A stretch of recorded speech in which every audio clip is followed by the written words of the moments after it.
Bom dia, boa tarde, boa noite. Olá para você que me acompanha aqui no canal. Seja muito bem-vindo, muito bem-vinda a mais um conteúdo. Dessa vez, uma série especial aí de vídeos, onde a gente vai se aprofundar na lista dos melhores filmes do século XXI até agora, pelo menos de acordo aí com os críticos, né, os responsáveis pelo The New York Times, um dos periódicos mais tradicionais, mais famosos do planeta.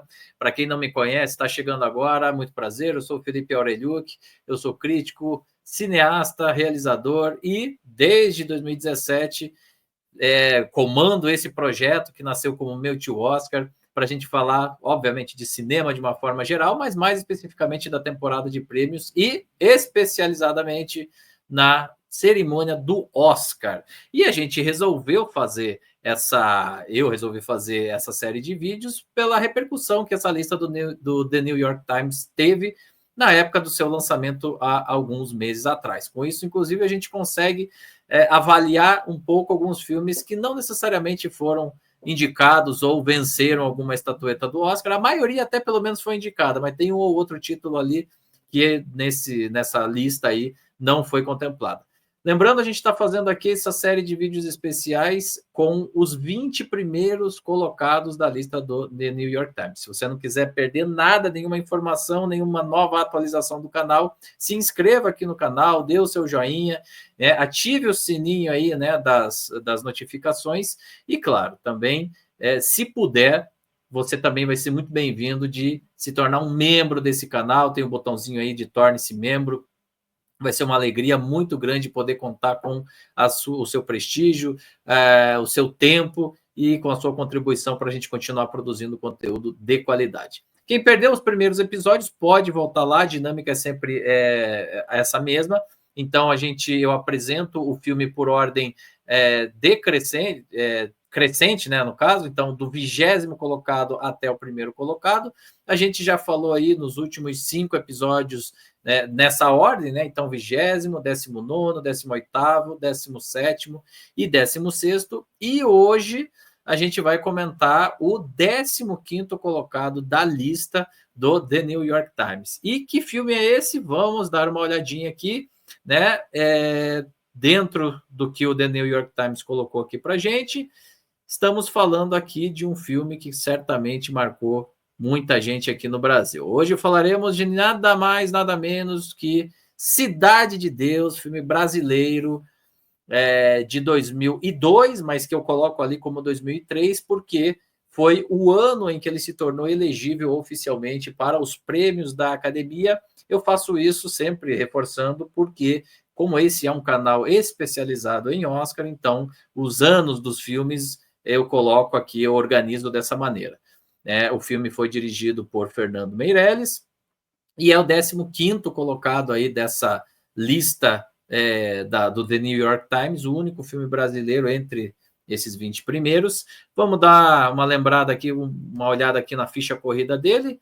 Ele, na plataforma Rotten Tomatoes, que é um agregador aí de críticos e críticas de cinema internacional, ele tem uma avaliação, um índice de aprovação de 91%, esse índice vai de 0 a 100, então uma nota bastante elevada. No Metacritic, que é outro agregador também muito utilizado e muito referenciado, ele tem nota 79 de 100, uma nota bastante alta também. E no IMDb, que aí não é só de críticos de cinema, é também do público, ele tem uma nota altíssima, inclusive ele é um dos filmes com a melhor nota, ele, se não me engano, está entre os 250 maiores notas aí do site, ele tem nota 8,6 de 100.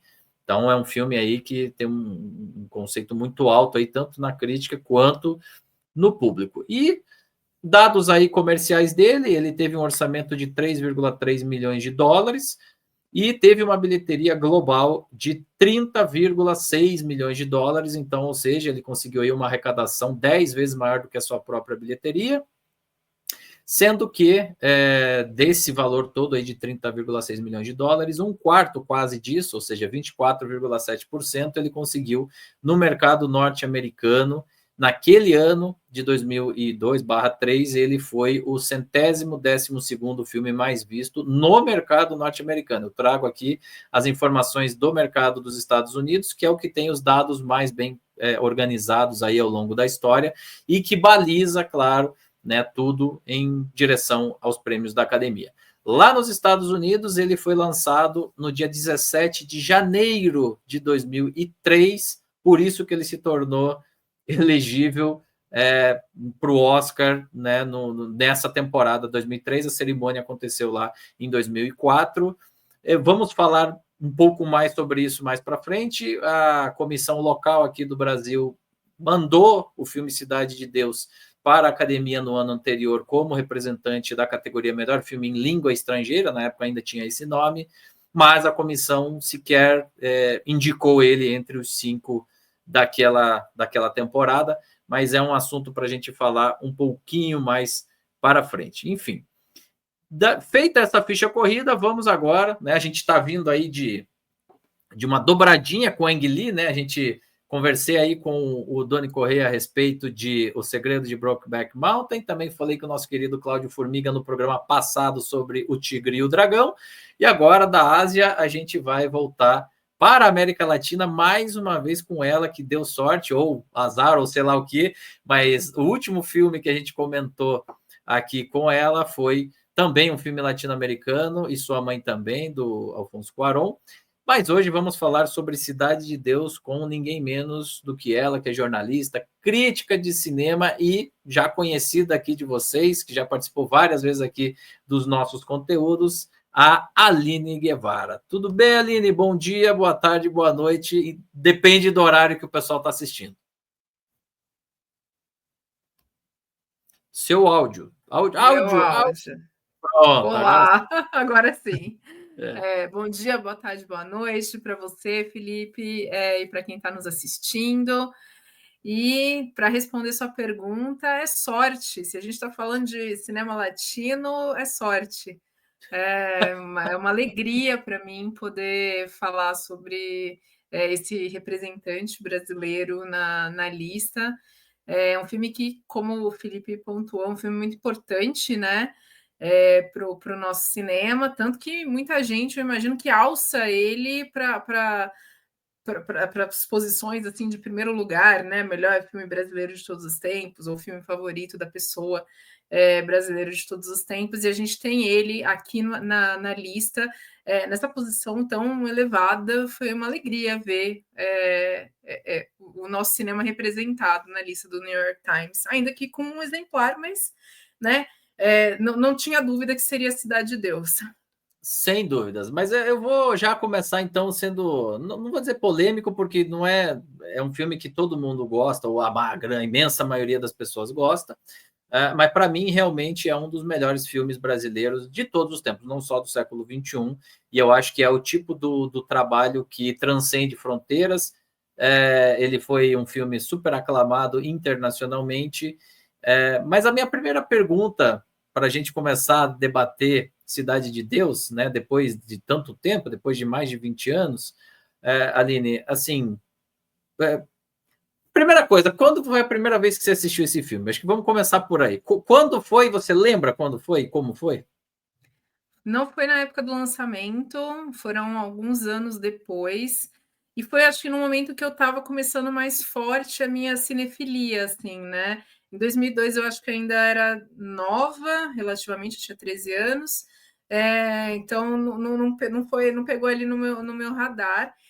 Mas é interessante você perguntar isso, porque quando o filme foi lançado, ele foi aclamado, acho que por uma parcela do público, mas também recebeu críticas, por outro lado, que pegaram muito forte, eu acho, inclusive para pessoas que não assistiram o filme, de que filme brasileiro agora só fala de favela e não sei o que lá, como se isso fosse um demérito, mas assim, meio que falando que o filme não era nada demais, e que essa temática era uma temática apelativa, né? Basicamente. Então, quando eu fui assistir o filme, eu estava meio que nessa vibe. entendeu? De que pudesse ser um filme apelativo demais. Mas como eu estava aberta para começar a assistir muita coisa, e Cidade de Deus era um filme, era da lista essencial, né? Esse não pode passar. Eu fui assistir, porém, com o pé atrás, sim. Mas assim, quando eu vi, deve ter sido então lá pelos anos de 2006, 2007. Quando eu comecei o filme, naquela cena da galinha, eu já estava assim.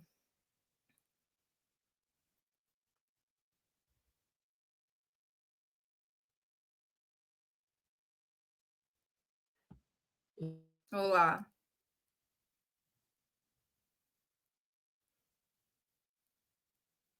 Felipe? Oi. Eu acho que eles não gostam do início do papo, eles só gostam do final, não. né? Tudo bem.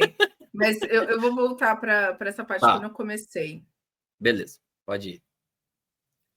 Quando eu comecei o filme e eu assisti aquela sequência da galinha, né, fugindo, sem brincadeira, eu tive aquela reação assim, tipo, meu Deus, isso é cinema, o absolute cinema do Martin Scorsese. Eu estava rendida nesse momento, assim, eu falei, minha nossa, o que é isso? É aquele tipo de coisa que você vê a primeira vez e você fala, cara, o cinema permite fazer isso, sabe? Que louco. Então, é isso. Que forma de começar esse filme, né? Mostrando a potência de uma montagem da fuga de uma galinha na geografia de uma favela, né? Que é uma coisa muito específica ruas estreitas, escadas e gente correndo, e você acompanhando aqueles pés, e você acompanhando o ponto de vista da galinha, né? Espetacular, espetacular, assim. Espetacular.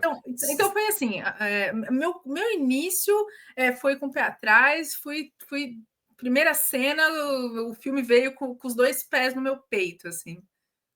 E eu acho que isso diz muito do que é esse filme, né?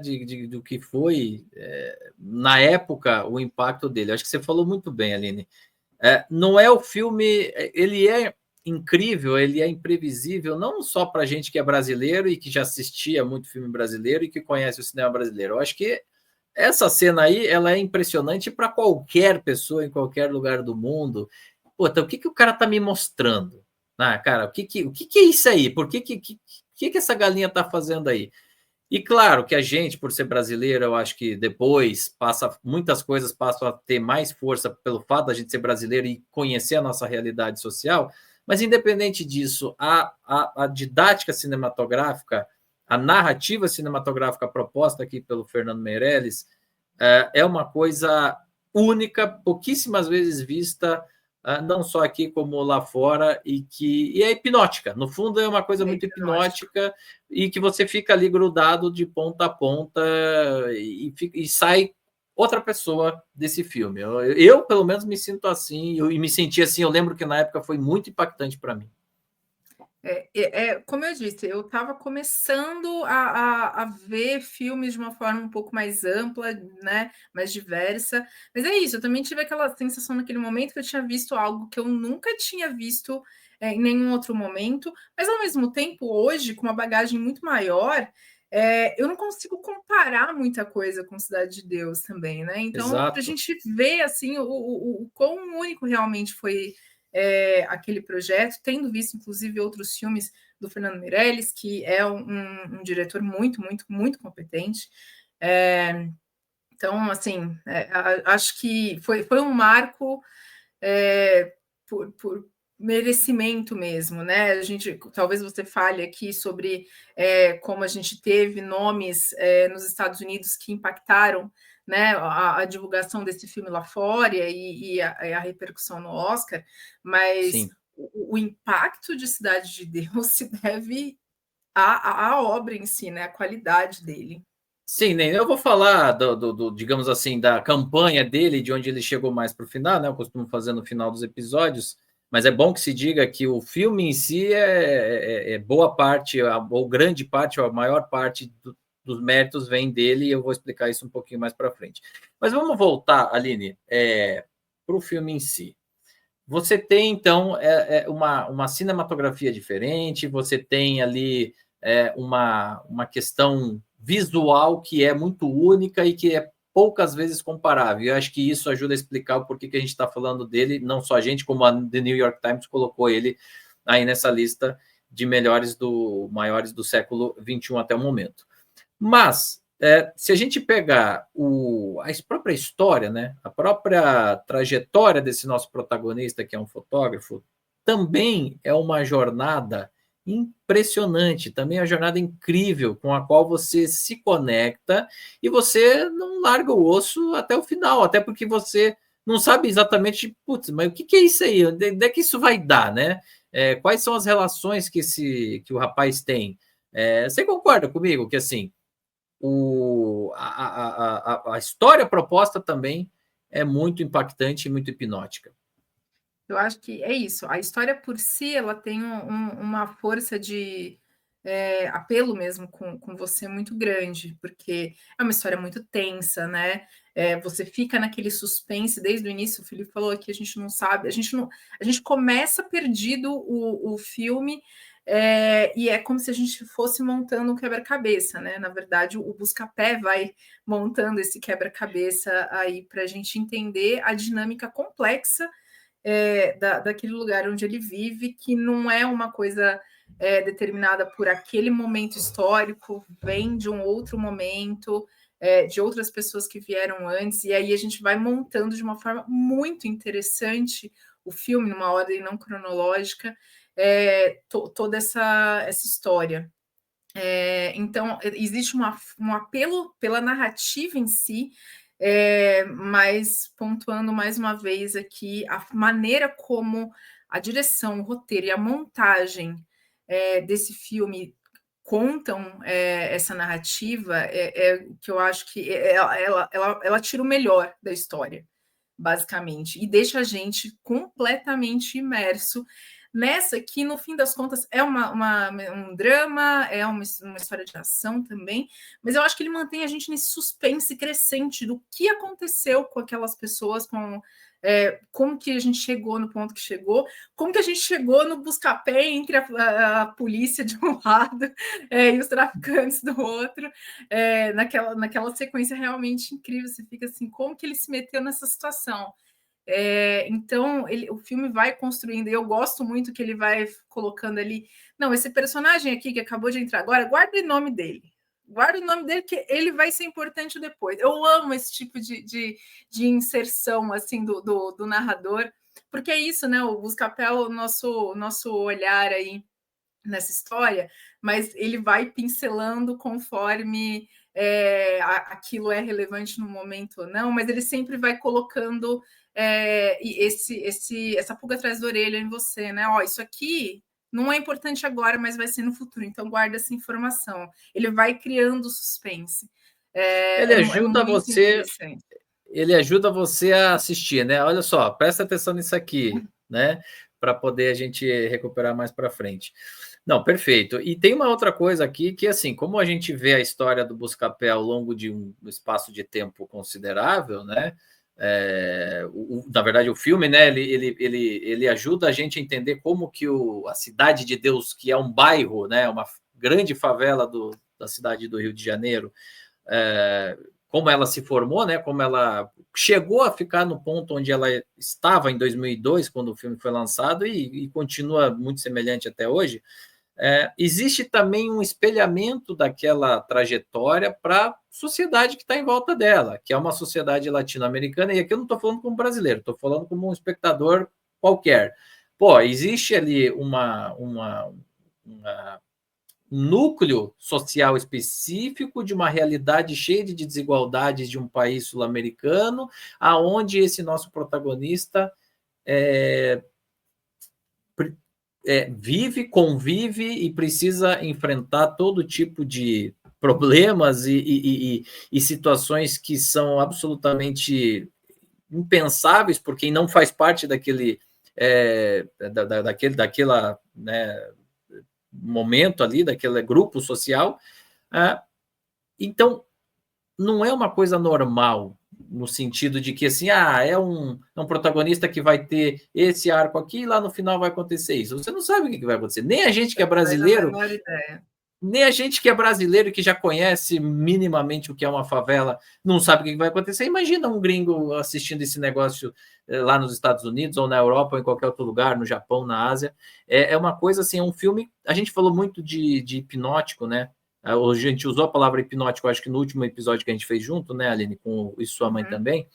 Mas esse aqui também, né? Eu acho que é uma coisa que não tem como dissociar. Esse aqui tem uma coisa ainda que ele é um filme muito dinâmico, né? Se não me engano, Muito. deve ter aí umas 2 horas, né, do filme. Você quase não sente, porque você tá tão tenso o tempo inteiro nesse filme e querendo entender e querendo saber que ele passa assim. E é isso, né? Ele tem essa montagem muito alucinante. Que eu acho que cabe e casa muito bem com o filme, e que você tem situações que se modificam muito rápido, né? De repente você tem ali uma situação de poder, uma hierarquia dentro da Cidade de Deus, e de repente uma pessoa é substituída e outra pessoa assume, e as coisas mudam no sistema ali do crime, mas também mudam para as pessoas, né? Que convivem ali naquela comunidade, que precisam lidar com aquilo. A vida do Buscapé vai mudando muito rápido, conforme essas estruturas de poder vão e voltam aí. E é isso, né? E a questão da violência do filme, da imprevisibilidade, principalmente do personagem do Zé Pequeno, né? Ela torna tudo muito mais difícil da gente prever mesmo, porque é isso, é um cara que de repente, sabe, estoura e vai tentar matar alguém ou vai fazer alguma coisa e aí a gente não sabe para onde aquilo vai levar. Essa imprevisibilidade do filme assim também é somada à dinâmica, é uma coisa que move a gente como espectador, né?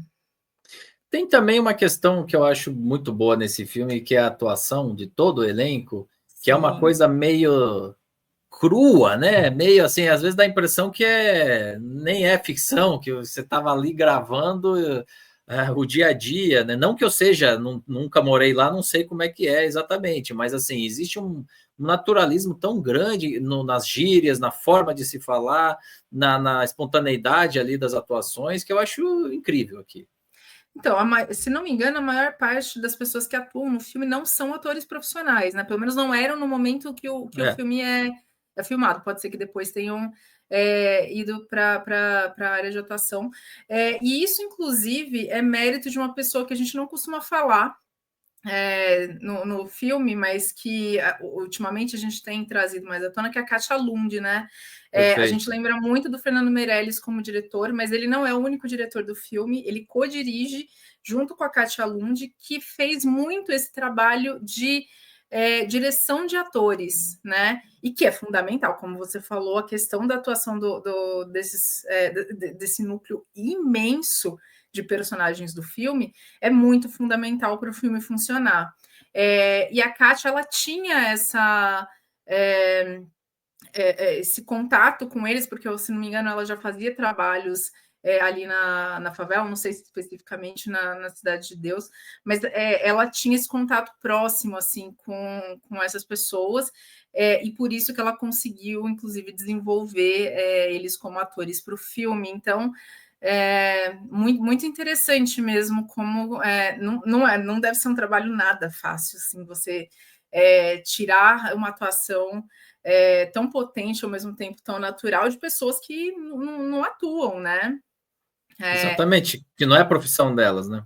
Exato. E você tem um monte de crianças ali. Eu não consigo nem imaginar o que é a dificuldade de você lidar com crianças. E eu não consigo pensar em uma criança, né, ou alguém ali que está medíocre no filme. É assustador, assim, o quanto que eles imprimem de realidade mesmo para a atuação. O Aline, muito se falou na época, né, inclusive no momento em que o filme falhou de ser um dos indicados pela Academia na categoria de filme em língua estrangeira, que, mas ele exagera muito ali na violência, é demais, tem umas cenas ali que não deveria, criança com arma na mão, dando tiro no pé do outro e tal, tem uma série de coisas aí que foram faladas na época. Como é que você vê hoje, depois do tempo passado, essas críticas, essas questões aí relacionadas à violência gráfica? Eu acho que tem coisas que incomodam, né? Tem, com certeza. Realidades que incomodam, e eu acho que é um pouco nesse sentido. Falar que o filme não deveria mostrar o que realmente acontece nas nossas favelas, me parece um argumento meio bizarro, assim. É, Não sei, devia ser mais leve para a pessoa não ficar tão incomodada assim assistindo. é. É, eu acho que tem uma coisa no filme assim que aí não é a violência em si, eu acho que a violência tá adequada para o tipo de história que eles iam contar, mas que revendo me incomodou um pouco. Hum, Não achei tão perfeito, tão redondinho assistindo, revendo o filme, por um ponto específico. Nós temos algumas personagens femininas em Cidade de Deus e todas elas estão ali para serem bengala, né, para o arco de personagens masculinos. Elas não têm um arco em si, elas não têm um desenvolvimento nelas mesmas, nem mesmo a personagem esqueci, Alice Braga? Da Alice Braga, ela tá ali para servir de par romântico, tanto do Buscapé quanto do outro mocinho lá. Uhum. E é isso, assim, todas as personagens elas servem para o arco narrativo de personagens masculinos. Num filme que tem muitos e muitos personagens, a gente tem 3 femininas ali com nome e que não tem um desenvolvimento por si. Isso hoje em dia não me passa batido mais. Uhum. Mas é isso, assim, foi meu ponto de incômodo com o filme. Isso eu acho que, inclusive, eu acho que em 2025, se o Fernando fosse refilmar a Cidade de Deus, ou fosse filmar o filme hoje, eu não acho que a gente teria personagens femininas colocadas só nessas posições, assim. Então, eu acho que isso não foi adequado no filme, mas a violência, o tanto de violência que a gente tem, a situação ali com as crianças que são colocadas em posições muito próximas aos adultos, né, que crescem em meio àquela violência e que viram criminosos também, por não enxergarem outras possibilidades ou por verem ali que eles conseguem coisas através disso, eu acho completamente plausível. E acho que se reclamar é porque talvez você precise ver, justamente porque tu está reclamando de uma coisa assim. Perfeito. Aline, a gente tem aqui, como brasileiro também, né? A gente, enfim, cresceu vendo ali, né, as favelas na TV de uma forma às vezes até glamourizada nas novelas. A gente lembra que na época, década ali de final dos anos 90, início dos anos 2000 e tal, a gente tinha, não é que a favela era algo escondido da mídia, a gente já sabia que ela existia, mas ou era nos programas policiais para mostrar a parte, vamos dizer assim, da violência, ou tinha uma certa glamourização de algum modo das novelas e aquela coisa toda. Eu acho que o que esse filme traz, e aí e aí eu falo como brasileiro mesmo, tá? Aí eu acho que talvez o público internacional não tenha essa mesma percepção, ou pelo menos não nessa profundidade. Uma coisa que ele trouxe é uma compreensão melhor do porquê que chegamos nesse estado de coisas em regiões como as favelas cariocas, né? Infelizmente, o Rio de Janeiro ganha muito as páginas da mídia por problemas com segurança pública, por problemas com corrupção, por problemas graves sociais que começaram lá atrás. E o filme ele conta um pouco essa história, é uma história de ficção, obviamente, mas a gente sabe que a maior parte da conjuntura é real, ainda que os personagens ali tenham sido criados, né, para essa história, mas o pano de fundo é real. E eu acho que por esse elemento a mais, para nós brasileiros, esse filme ainda tem uma função ainda mais educativa, de certa forma, da gente entender, ou de quem se recusava a enxergar, por que, que a coisa chega nesse ponto e por que, que as favelas existem e por que, que elas são do jeito que elas são. No fundo, está dentro aí de um sistema podre e que já é podre desde a metade do século XX, né? Não sei, será que as pessoas quando assistem conseguem... Eu lembro de eu ter sei lá, de ter caído uma ficha muito grande para mim quando eu recebi, não porque eu não soubesse que existiam as coisas, a corrupção e a violência e as explorações e aquela coisa toda, mas para ligar os pontos, para deixar mais didático para o público nacional as coisas que acontecem. Muitos anos depois, ou quer dizer, nem tantos anos depois, a gente teve Tropa de Elite que foi para um outro lado, né? Para um lado mais sei lá, do Vingador. Mas o Cidade de Deus eu acho que é muito didático para isso. O que você pensa nesse sentido? Eu acho que essa aproximação que a gente tem da história é para isso que a gente tem o cinema, né? Uma coisa é você assistir uma reportagem que fale sobre os problemas da favela, ou, né, as dificuldades da comunidade que vive ali. Outra coisa é você conhecer o Buscapé e saber dos sonhos do Buscapé.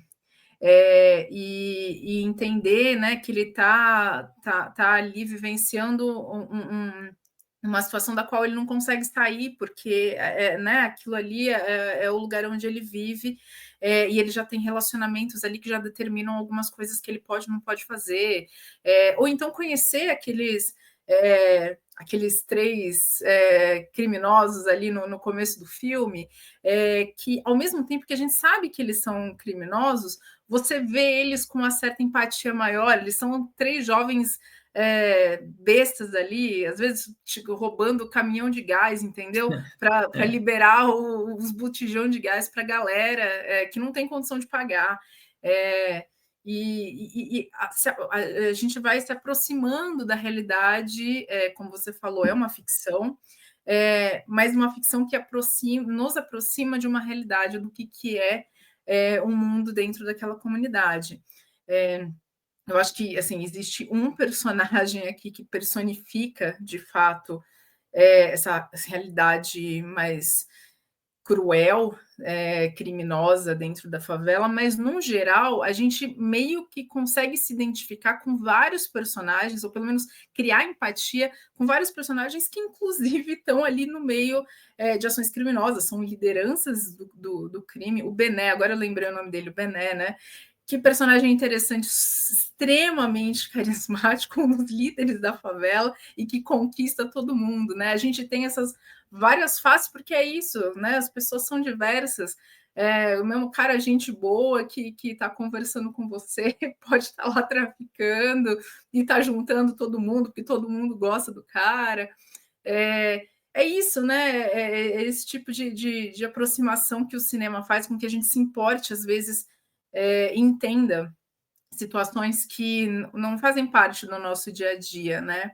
E eu acho que é isso realmente que Cidade de Deus faz, como você falou, até para entender um pouco mais de complexidades do tipo, a favela ela não é daquele jeito que ela se fecha dentro dela mesma, né? As relações dela com policiais, com outras, com jovens que pagam a droga e que vão levando dinheiro lá para dentro, né? Gente privilegiada de outras classes sociais ali que não frequentam a favela também vão ajudando a movimentar tudo isso. Então, assim, é isso, né? O filme ele foca naquelas pessoas e que legal que ele foca.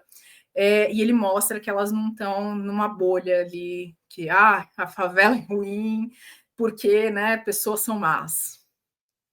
Então, aí você falou, aí você chegou num ponto que para mim talvez seja um dos maiores segredos narrativos desse filme. O que é o certo, o que é o errado, quem é o bom, quem que é o mal da história? Puta, cara, o negócio está tão misturado ali, um contexto tão específico, tão cheio de poréns, tão cheio de nuances, que, cara, não sei, você se apega, ou pelo menos eu me apego a personagens ali que são muito... que tem momentos que você concorda com eles e outros você discorda. E meio que assim é a vida, né? Ninguém é perfeito, ninguém só faz coisa boa a vida inteira. Então, você acaba se apegando. No fundo, o que eu estou querendo dizer você tem pessoas que estão inseridas num contexto específico, que não é um contexto do nosso dia a dia, não é o contexto de 99,9% das pessoas que já assistiram esse filme, e você precisa se conectar de alguma forma ali, não só pelos motivos narrativos do cinema, para você seguir essa história até o final. Se você fizer um juízo de valor nessa dicotomia rasa, certo ou errado, você não chega no final do filme. Mas eles te conquistam. Esses mesmos personagens vão te conquistando ao longo da história e você vai se conectando com eles, mesmo eles tendo todas essas facetas que eventualmente podem ser questionáveis. Então, não sei, no fundo você acaba sendo rendido pelo filme porque ele desconstrói várias, entre aspas, certezas que você, como ser humano ou como espectador, tinha antes de começar a assisti-lo. Isso é muito difícil. A gente já começa a ver qualquer filme com a nossa visão de mundo sobre determinado assunto, sobre determinada sociedade, sobre determinado personagem.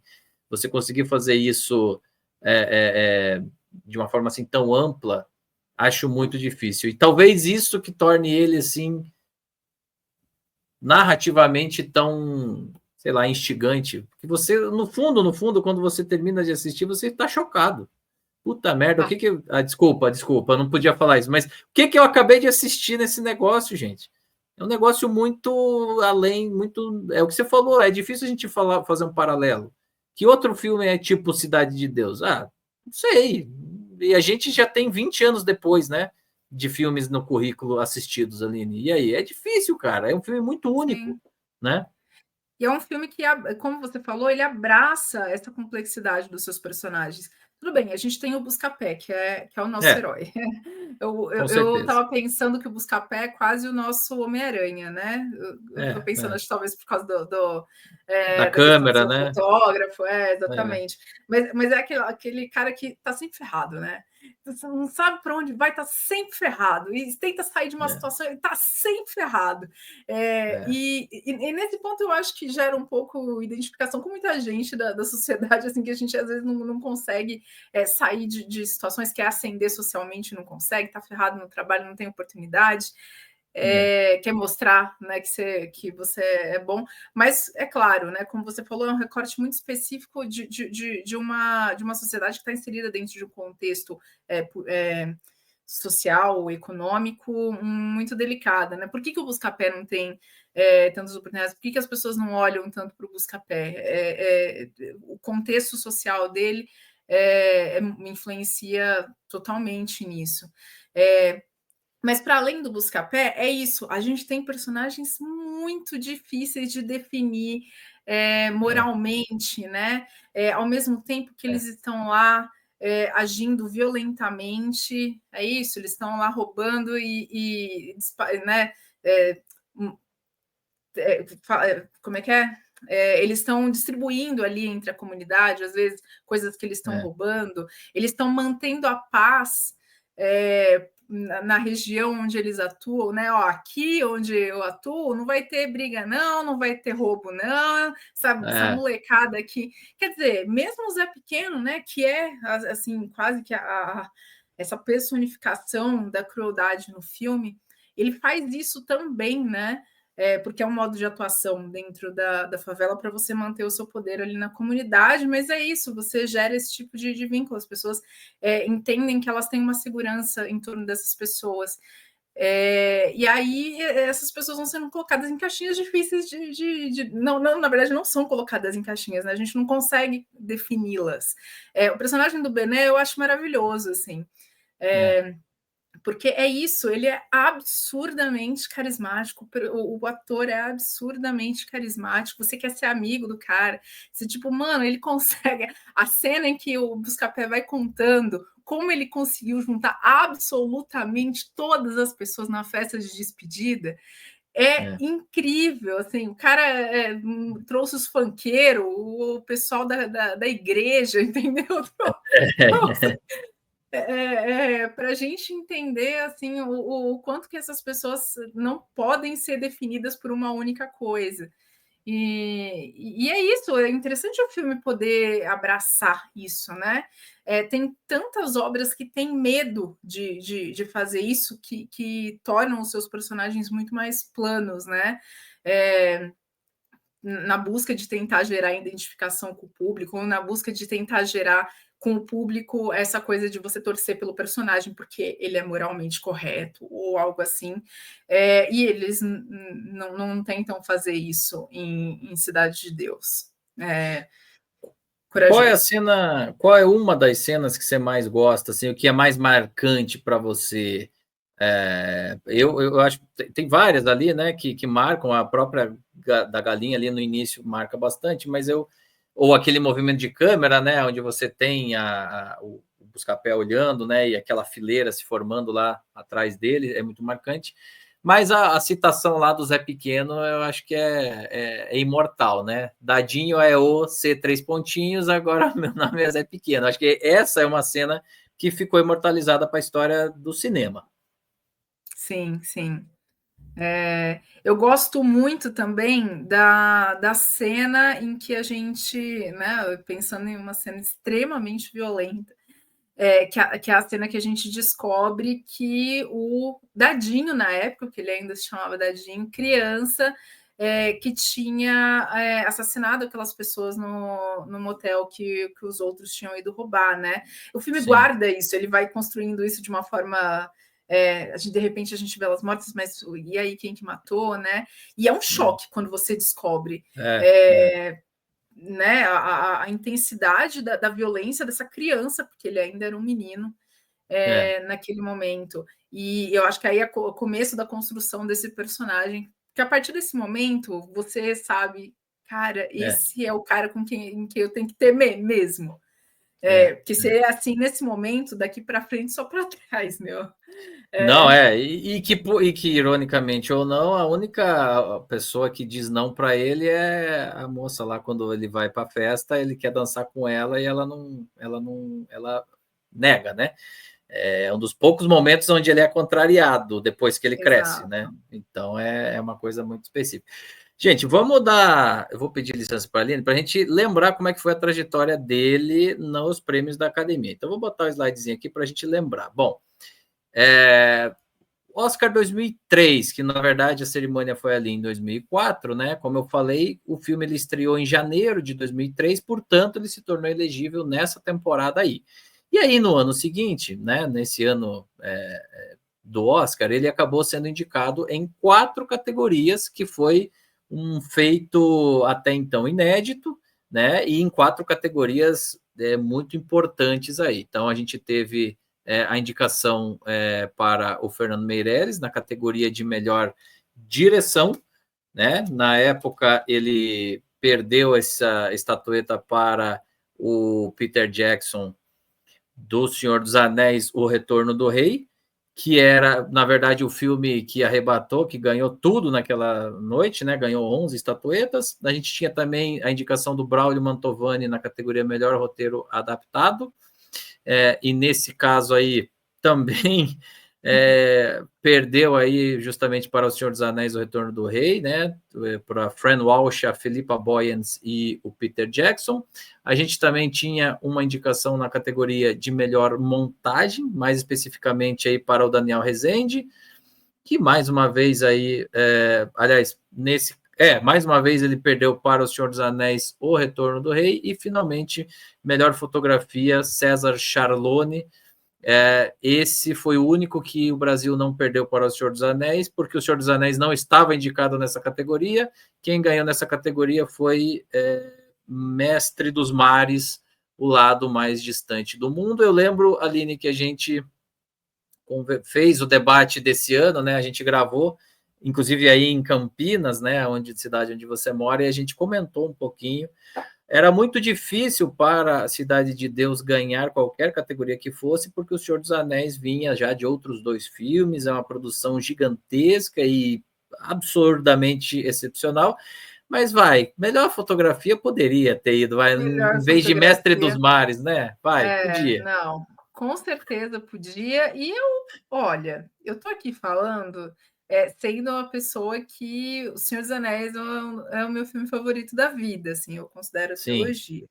sim. Mas eu acho que até montagem eu daria para a Cidade de Deus em cima de Senhor dos Anéis, até porque o terceiro, eu acho que a gente falou sobre isso na live, ele tem algumas coisas, algumas sequências ali que são um pouco estranhas, principalmente a parte do final, vários finais. Você achou que acabou o filme e o filme É, continua, assim. sim. Então, assim, acho que nesse caso, Cidade de Deus é mais excepcional nesse ponto do que Senhor dos Anéis. Dava para ter ganhado também esse aí. Pois é, eu concordo contigo. Eu lembro que na época, enfim, era uma coisa inédita. O Brasil nunca tinha sido indicado por um filme totalmente brasileiro em tantas categorias e categorias importantes. E aí o que a gente começou a falar no início desse episódio, Aline, é o seguinte: como o filme não entrou em filme em língua estrangeira no ano anterior, e muito se diz hoje, né? O que se relata é que na época os membros mais conservadores, mais velhos da academia, que era quem tinha tempo de assistir os filmes no cinema para poder votar, porque nessa categoria você tem que provar que viu os filmes, ao contrário de algumas outras. Se bem que mudou, agora recentemente a academia mudou, todo mundo tem que assistir tudo para poder votar, mas não era assim nessa época, mas nessa categoria era. E aí, quem que tem tempo para ficar indo ver 60, 70 filmes, um de cada país? Os membros mais antigos, né? Que não estão trabalhando, que já estão mais aposentados ali e tal, e são membros, naquela época, muito mais conservadores do que são hoje. E aí o filme, em função dessa violência gráfica, desse frescor narrativo, acabou não conseguindo chegar nessa categoria, só que a Miramax, na época, viu aí uma chance muito grande de fazer esse filme acontecer, comprou os direitos de distribuição nos Estados Unidos, lembrando que ele, na verdade, estreou no Festival de Cannes, só que ficou fora de competição por causa que o Walter Salles estava no júri oficial, e aí era o conflito de interesse ali, eles acabaram optando por deixar o filme fora de competição, então ele não ganhou nada lá. A Miramax acabou comprando os direitos de distribuição e fez todo o trabalho de manter o filme vivo durante o tempo todo. Vamos lembrar aqui, estreou no dia 17 de janeiro, e ele conseguiu depois ser indicado em 4 categorias super importantes, incluindo melhor direção, o que foi um feito absurdo. Se esse filme tivesse sido, sei lá, distribuído no segundo semestre e não tivesse um Senhor dos Anéis no meio do caminho, talvez a gente conseguisse até mais indicações, talvez a gente tivesse conseguido um Oscar para o Brasil quase 25 anos antes do que a gente conseguiu agora nessa última temporada. Na época, o dono da Miramax era o Harvey Weinstein, que depois, obviamente, né, foi destituído aí do poder que ele teve em Hollywood pelas atrocidades que cometeu, mas ele entendia muito de Oscar e, felizmente para a gente, ele conseguiu trabalhar bem o filme a ponto da gente ter esse registro na história. Eu fico feliz do filme ter conseguido esse registro, porque eu acho que ficaria muito triste de um filme tão bom, tão importante para a história do cinema brasileiro, se ele não tivesse conseguido absolutamente nada assim, Aline. Eu não sei o que você pensa sobre isso. Não, com certeza. Mais uma vez, né? Lembrando que é claro que a gente torce muito pelo prêmio, mas indicações desse nível, direção, montagem, roteiro, fotografia, não é uma coisa que a gente costuma ver quando a gente é o filme estrangeiro, né? Entrando ali no Oscar. Mesmo hoje, quando a gente fala que a academia está cada vez mais aberta, né, mais diversa, com seus muitos limites ainda, mas assim, mais aberta assim, do que era 22, 23 anos atrás, mesmo assim, hoje seria difícil para um filme estrangeiro chegar nessas indicações, e Cidade de Deus conseguiu. E eu acho que assim, a gente está vendo também esse filme na lista do New York Times, a gente está comentando ele aqui na série que você está desenvolvendo o canal, por causa dessa visibilidade toda que o filme teve ali na campanha do Oscar. Então, é interessante que seja um filme divisivo, né?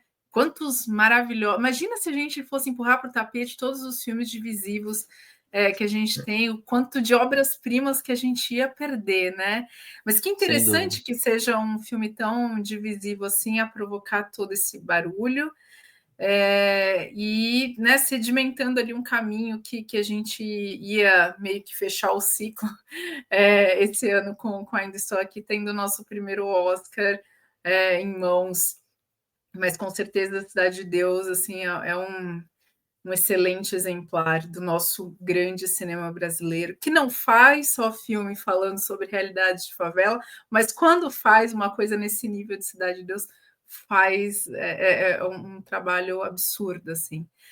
Para quem né, tem ainda preconceito com esse filme, com esse tipo de filme, cara, eu só posso acreditar que não assistiu.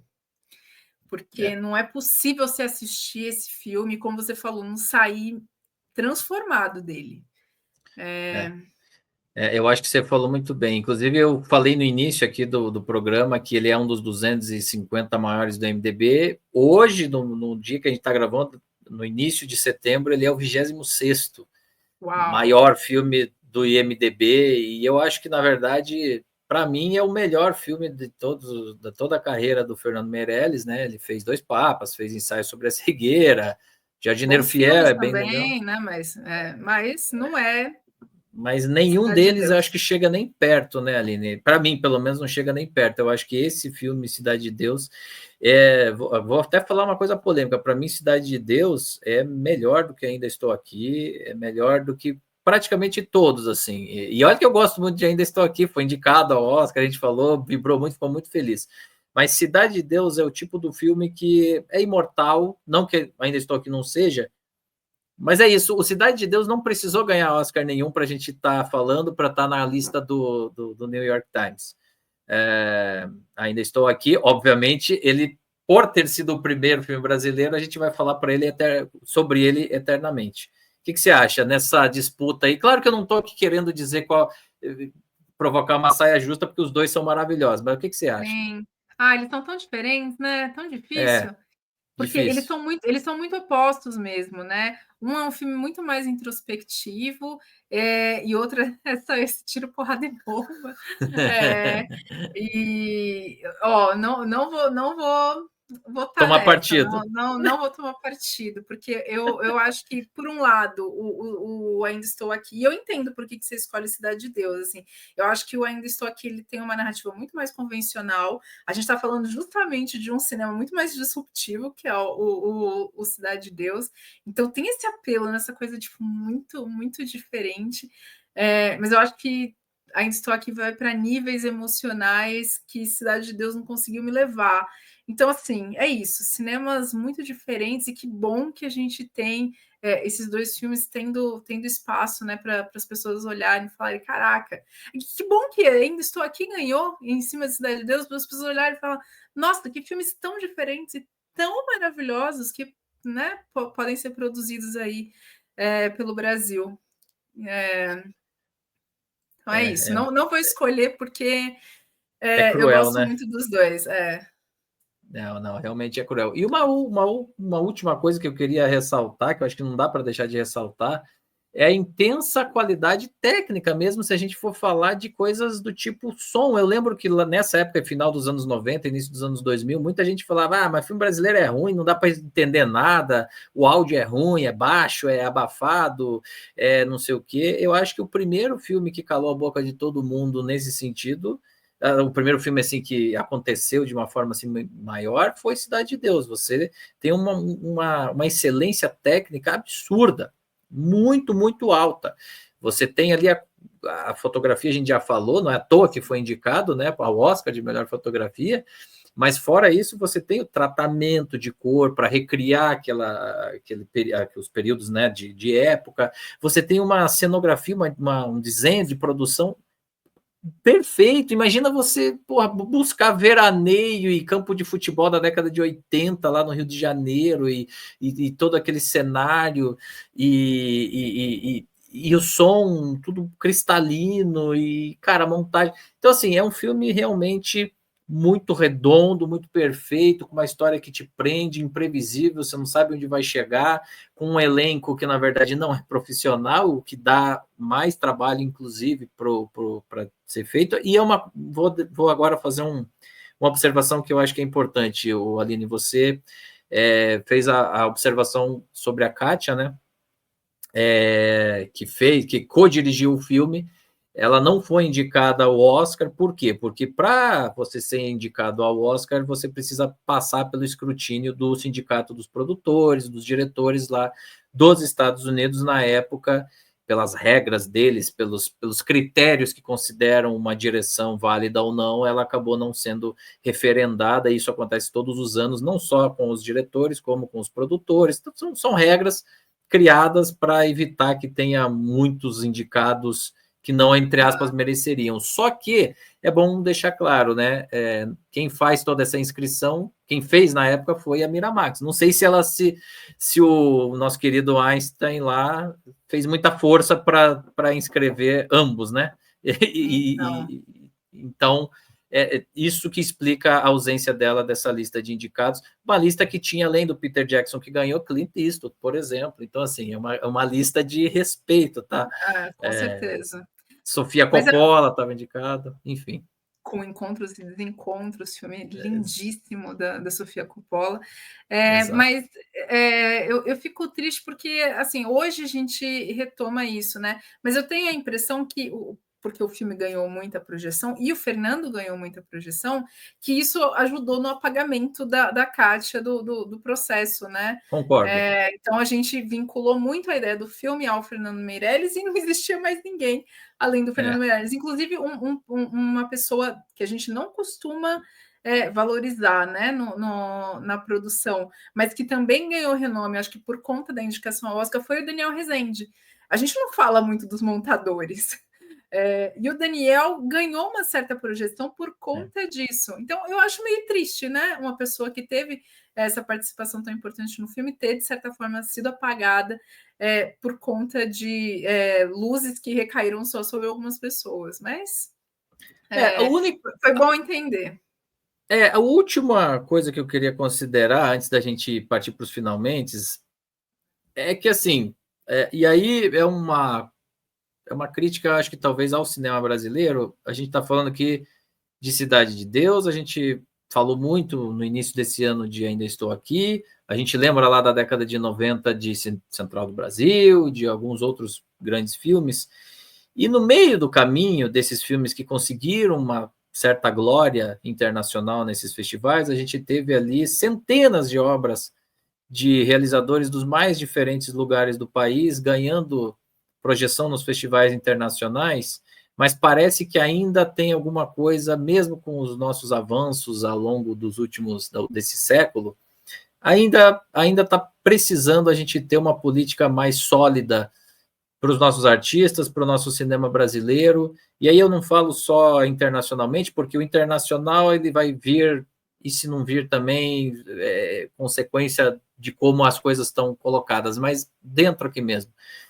Todo mundo sabe o que é o Cidade de Deus, todo mundo assistiu Ainda Estou Aqui, ou pelo menos ouviu falar, e aí a gente pode ir para Tropa de Elite, a gente pode ir para alguns outros filmes que realmente foram fenômenos aqui no Brasil, Carandiru, alguns outros.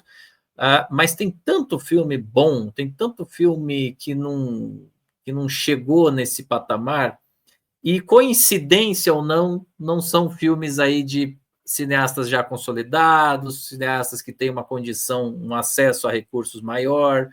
Então isso me entristece um pouco. E eu falei isso na nossa live de Ainda Estou Aqui, né, do último Oscar, porque a gente precisa ter espaços aí para ter novos Fernandos Meirelles e novos Walter Salles e novos, enfim, Kleber Mendonça realizadores. Filho. Exatamente, que se tudo der certo vai estar lá no que vem no Oscar, vamos torcer por isso. Estamos torcendo. Mas eu com exceção, com talvez. Fé. Não, eu também tenho fé, mas com exceção do Kleber, que outro nome surgiu depois dos anos 2000 e que conseguiu essa projeção internacional? Difícil, né? O Karim, mas a Ainus, mas menos que o Kleber, né? E o mesmo Kleber, ainda um pouco mais nichado, né? Eu estava vendo as discussões sobre já estamos, né, pensando Não, aqui a no todo agente vapor. secreto. Não, aqui é o É. Oscar agente secreto, entendeu? Uhum. Do mesmo jeito que briguei por Fernanda Torres no Oscar, agora é Wagner Moura na cabeça. Com certeza. E aí as pessoas estavam falando uma coisa interessante, né? Que as pessoas, sei lá, realmente não sei nem onde eu peguei essa informação, mas que o Walter Salles é um cara que tem renome internacional, as pessoas conhecem ele internacionalmente. Mas o Sim. Kleber, por mais que ele tenha uma presença muito forte em Cannes nos últimos anos, ele não é um nome famoso como o Walter Salles para posicionar o filme na mesma maneira. A sorte é que tem o Wagner Moura, e aí as coisas talvez deem uma equilibrada, né? E a distribuidora que Mas pegou o filme para trabalhar lá é a mesma que ganhou os últimos Oscars, a né? Inclusive a Neon, Nora, né? né? Neon. Então Exato, tem essa grande chance. Neon. Mas Mas aí. voltando. Uhum. Ah, não, Não, diga, não, diga. é isso, né? A gente tem algumas estrelinhas e a gente vibra muito por elas, mas como você falou, tem muitos diretores, muitos atores, muitos montadores que estão aí fazendo filmes maravilhosos no Brasil. E que, né, não tem uma projeção nem aqui dentro. Ali, lá fora, tudo é o que você falou, lá fora é consequência, mas não tem uma Exatamente. projeção aqui dentro. Exatamente. Para a gente ir encaminhando para o final, Aline, então, passado esse tempo todo aí, passados esses 20 e poucos anos aí, 23 anos aí, 22, 23 anos de lançamento de Cidade de Deus, a gente olhando pelo retrovisor, por quê? Por que que a The New York Times, que é um periódico norte-americano, cujos críticos estão vivendo num contexto completamente diferente do nosso, por que será que eles decidiram incluir ele numa posição altíssima, de super honra, cara? 15º melhor filme do século até o momento. Enfim, tá justo, faz sentido. Por que será que Cidade de Deus reverberou tanto, não só aqui, mas também fora do Brasil? E, obviamente, eu já perguntei no último episódio, né? Será que ele ficaria no seu ranking? Tá legal? Poderia ficar um pouquinho para cima, um pouquinho para baixo? O que você acha? Eu acho que ter o Cidade de Deus na lista dos 100 melhores filmes do New York Times era uma coisa que eu imaginava, sim, com uma certa certeza que poderia acontecer. A posição é que surpreende, né? Como você falou, tão alto na lista. Você tem filmes absurdos, né? Também aclamadíssimos que estão muito abaixo na lista ou nem entraram na lista do New York Times, e a gente tem Cidade de Deus aqui nessa posição tão honrosa. Eu amo o filme. Eu falei aqui da minha questão em relação às personagens femininas, mas eu entendo que o filme ele é grandioso em todos os seus aspectos. Me pega muito também essa maneira como o Fernando, a Kátia, o Daniel decidem contar essa história e né, maximizam ela, uma história que já é muito maximizada nas suas temáticas. É um filme que causa impacto. Como você falou, a gente sai muito diferente depois que a gente assiste Cidade de Deus. Eu acho que talvez é esse impacto que deve ter ficado na mente de muitas pessoas que votaram. Eu fico me questionando assim, não acho que as pessoas reviram os filmes para votarem nessa lista, né? Talvez um ou outro, mas é isso que você falou. O filme foi lançado em 2002, 2003, né? Lá nos Estados Unidos. Eu suponho que muita gente votou sem ter revisto ele, mas o impacto que ele deve ter gerado naquelas pessoas foi tão forte. Né, o sentimento que ficou, talvez muitos detalhes se perderam, mas o sentimento que ficou foi tão, né, intenso que a votação foi para essa linha de colocar o filme alto dessa maneira. Eu acho que numa lista minha, ele também estaria muito alto. Não sei se aqui, provavelmente teria mais filme brasileiro na minha lista. Provavelmente. Mas com certeza a Cidade de Deus teria também uma posição honrosa na minha lista, possivelmente aqui dos 20 também. Concordo, Aline. Eu acho que é isso. Eu nada mais a declarar, porque eu acho que, acima de tudo, é o impacto. Eu acho que realmente as pessoas se impressionaram muito na época. Se a gente que é brasileiro já se impressionou, imagina um gringo assistindo isso, um estrangeiro vendo tudo isso e tentando absorver aquilo ali, do ponto de vista narrativo, do ponto de vista da construção dos personagens, da excelência técnica, da direção. Enfim, é um filme muito bom em tudo, praticamente. Sempre pode ter um ou outro ponto ali, você apontou ali uma dessas questões que hoje podem parecer problemáticas, mas que é muito pequeno perto do que ele entrega de uma forma geral, e eu acho que ele está na lista muito mais pelo impacto causado do que qualquer outra coisa, e ele continua sendo um filme impactante, mesmo se você rever hoje, ele continua sendo, e isso também revela o quanto ele é bom, né? Quando a gente assiste aí grandes clássicos do cinema, eles continuam bons depois de décadas, e, sim, sei lá, Vinhas da Ira continua sendo bom, o Cidadão Kane continua sendo bom. Review? Não é maravilhoso? Vinhas da Ira então, nossa, sensacional. É absurdo, é absurdo, é absurdo. Então, Cidade de Deus, mesmo depois desse tempo todo, continua sendo absurdo também.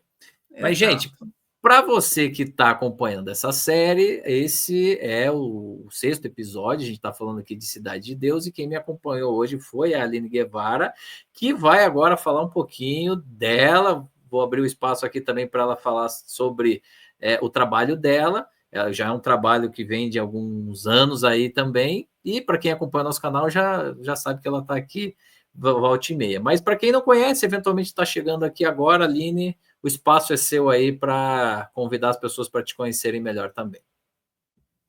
É isso aí, obrigada pelo espaço, Felipe. Eu sou jornalista, eu sempre me envolvi com cinema de alguma maneira, desde a época da faculdade. E hoje eu já fui mais ativa, mas continuo aí nas minhas redes sociais falando sobre cinema. Eu tenho um canal aqui no YouTube que é o NA Nenhumas Alternativas, tem muito conteúdo lá. Ele está um pouquinho parado, mas não vou nem prometer nada, porque às vezes eu prometo umas coisas aqui. Me acompanhem nas minhas redes, no canal lá, no Instagram, que eu acho que ali eu vou estar sempre colocando coisas novas que eu estou fazendo, mas eu não paro de falar, inclusive de filmes nacionais, porque a gente está tendo uma leva, né, maravilhosa de filmes nacionais. Ultimamente a gente teve aí O Último Azul, a gente está ansioso por algumas outros filmes que estão sendo lançados, e eu estou falando sobre esses filmes nas minhas redes sociais. Então, me acompanhe no Instagram, eu tenho Letterboxd também. Então, vou assistindo as coisas, vou logando lá no Letterboxd, às vezes comentando algumas coisas. Procurem por Guevara Aline Guevara, vocês vão me encontrar. E é isso, a gente não para de falar sobre cinema e definitivamente não paramos de falar sobre filme brasileiro, que nos dá muito, muito, muito orgulho. Com certeza. Obrigado, Aline, por mais esse papo, e nada melhor do que falar de cinema, de Oscar, de listas de melhores filme brasileiro, né? A gente fica muito orgulhoso acima de tudo, mas obrigado aí pelo tempo, mais uma vez, viu? E, gente, para você que está aqui nos acompanhando, o próximo episódio, o 7º episódio, vai ser sobre, vou colocar aqui na tela, Bastardos Inglórios, que ficou em 14º aí na lista da The New York Times, do nosso querido Quentin Tarantino, que é possivelmente um dos diretores aí mais celebrados desde o final da década de 1990. Ele surgiu ali, né, no final da década de 90, e vem aí com Bastardos Inglórios nessa lista. O filme é de 2009, e esse, enfim, né, foi indicado, ganhou Oscars, enfim, ele foi amplamente reconhecido pela academia na época, mas vamos falar mais sobre ele no próximo episódio daqui. Por hora, queria agradecer mais uma vez a Aline e a você que nos acompanhou. Então, se inscreva no canal, deixe o seu joinha, deixe o seu comentário a respeito de Cidade de Deus, se você ainda acha que ele continua sendo tão impactante quanto foi lá na época de lançamento, enfim, a sua opinião também, se inscreva, ative a notificação dos sininhos, siga o Meu Tio Cinéfilo também nas demais redes sociais, e se puder, vai ser muito legal ter você como um membro do canal. Então é isso, assim finalizamos o 6º episódio aqui com Cidade de Deus, e eu espero você, então, no próximo episódio para a gente falar sobre Bastardos Inglórios do Quentin Tarantino. Valeu, gente! Bom dia, boa tarde, boa noite, um abraço e até a próxima. Tchau! Até, tchau, tchau.